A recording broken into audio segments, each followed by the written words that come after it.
Republican members of the House Foreign Affairs Committee investigated the Biden administration's evacuation from Afghanistan, and they released their results yesterday. The report notes that the planning and execution of the withdrawal were so disorganized that even First Lady Jill Biden's office was forced to go outside normal channels in efforts to evacuate people from the country. The office of Vice President Kamala Harris was forced to do the same. Could this report provide a blueprint for further investigations? How should we feel about the end of the United States' 20-year, $1 trillion commitment to Afghanistan? Joining me now to discuss this is U.S. Representative Greg Steube. He's a member of the House Judiciary Committee and the House Foreign Affairs Committee. He is also a baller on the softball diamond. He represents the 17th Congressional District of Florida. Congressman Steube, welcome back to Washington Watch. Hey, thanks for having me. Good to see you. Now, you're on the House Foreign Affairs Committee. Tell us about the report that studied the U.S. withdrawal from Afghanistan. Yeah, obviously it was a complete failure from the beginning to end. And then to this day, as you and I sit here and have a conversation, there's still Americans trapped in Afghanistan. The last time Secretary Blinken was before the committee, he highlighted 36 or 40 or 50, he wasn't sure. And then there's been 800 or so that they brought back. They don't even know how many are still trapped, but they do know that we have American citizens who want to be back in America. Who's going to blame them? That are still trapped in Afghanistan behind enemy lines, and we're dealing with the Taliban to negotiate their return or to even find out where they are. It's a complete failure of leadership by the Biden administration. You alluded to it, but when we take the majority back in November and get the gavels in January, there's going to be a real investigation where we have subpoena power, the ability to do depositions, and all of that in the Department of Defense in a classified setting, which we don't have the power to do right now, to get the real answers to the American people of the failures of the Biden administration in Afghanistan. Representative Steube, you mentioned there an unknown number of Americans who remain there. Are they effectively hostages of the Taliban?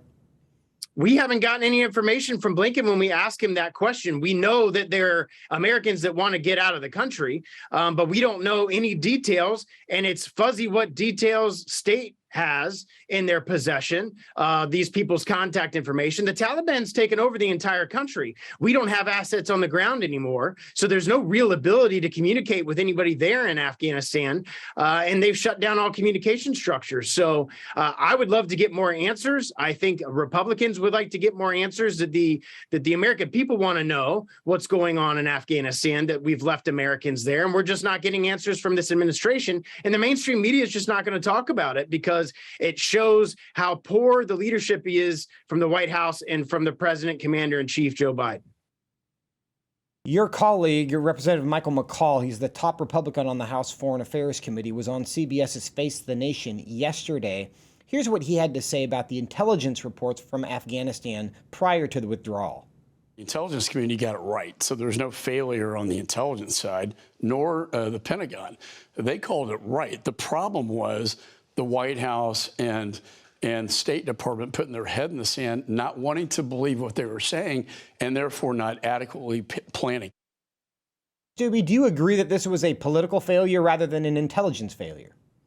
Well, it absolutely was a political failure. We won't know if there was an intelligence failure until we have the gavels and have an ability to do a classified investigation on the intelligence that they didn't have, and when they had it, and when they knew what they knew, and at what point they transferred that information to the White House, and what point DOD made their decisions. But you just know from looking at general public information that you could see the Taliban taking over territories and making their way to Kabul. And it wouldn't take anybody with a reasonable amount of military knowledge and experience to realize what was happening, and that actions needed to be taken to either get people out safely long before the Taliban got to Kabul, or to put up defensive posture to keep the Taliban from getting there in the first place. Yeah. With respect to the non-investigation, by any standard, the withdrawal from Afghanistan is one of the worst foreign affairs developments in, maybe the worst foreign affairs development in modern U.S. history, and one of the worst in American history. And to the extent that Congress has not officially investigated that, certainly not the majority party, but has spent a significant amount of time on things like January 6th, I think it illustrates the fact that in Washington, D.C., we often ask questions when we think the answers will be politically convenient. But if we don't think the answers are going to be helpful to us, we aren't going to ask the question, which means we're not always interested in just improving. We're interested in winning. Now, Representative Mccall also had this to say about the interaction between the Intelligence Committee and the State Department. There are so many mistakes. The biggest one, Margaret, for me, having lived through it, being in the classified space, listening to the intelligence community tell the story about this is going to be imminent. It's going to fall sooner rather than later. The military told us the same thing. And then we went to state, and they paint in the White House a very rosy picture. There's a disconnect between, intelligence on the ground and what the White House is doing. Representative Steube, why would the State Department, the White House, reach a different conclusion than the intelligence community on this issue? Well, because clearly they didn't want to hear what the intelligence community was telling them was happening, and quite frankly, didn't want to pay any attention or put any effort into doing the things that they needed to do to take leadership over the situation. That's absolutely what occurred, and it was a failure on the Biden administration to take the status and the changes that they needed to do to ensure that no Americans died and that we didn't leave Americans and assets to work with the American forces behind. Is there anything about this report that surprised you? Absolutely not. And I think there's more to come for the American people, that they'll get that information when we take the House back. Now, switching gears a bit, Merrick Garland has finally spoken about the raid at Mar-a-Lago. The Department of Justice has released the warrant that was used in that search. How is the information we are continuing to gather affecting your view of the Mar-a-Lago raid? Look, this is 100% a complete politicized weaponization of the Department of Justice that not only was going after a former president, but was going after the leading contender to take on Joe Biden in 2024. I believe this was a subterfuge. They just said that they had classified documents that they needed to get. Trump's lawyers have denounced that and said that's absolutely not true. He's the president. He has the ability to declassify documents before he left. All of this smells as a political weaponization of the DOJ, and they were looking for things that they could try to go after him on. They took his passports now, Trump is saying. Lawyers weren't allowed in there. The affidavit wasn't made public. Why haven't they made the affidavit, which is the legal basis for the warrant? Why haven't they made that public? Republicans have asked for that time and time again, and I don't think we're going to see that until we take the majority back and start subpoenaing records and documents from the DOJ. Now, there are lots of allegations that President Trump had been asked repeatedly for months for information that was classified. There are allegations that some of it has to do with nuclear codes. Haven't seen any support for that. But what's your response to this idea that President Trump was simply holding on to things that he had been repeatedly informed he did not have a right to have? It was not secure being in his home. It needed to be either at the National Archives or someplace else more secure. What's your response to that?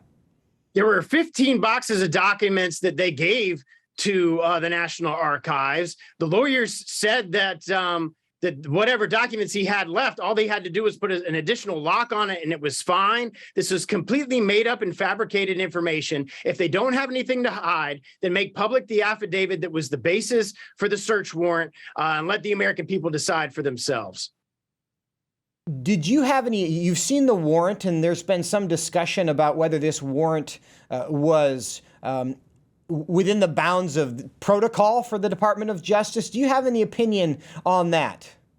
I believe that it was illegal. A warrant requires a least intrusive manner. So if prosecutors or federal DOJ is working with individuals and they're complying, obviously a warrant when the president's not there, not complying with their lawyers after they've been working with them to get them whatever documents they want, is not the least intrusive means to do a raid with 30 FBI agents at Mar-a-Lago. I think when all of the information comes before the American people and lawyers have the ability to analyze the least intrusive standard, they didn't meet that.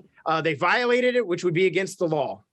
So Representative Steube, if they were to do this, if this is not a politicized effort, if this is a sincere, good faith effort to get documents that belong at the National Archives or someplace more secure, how would the Department of Justice have done that?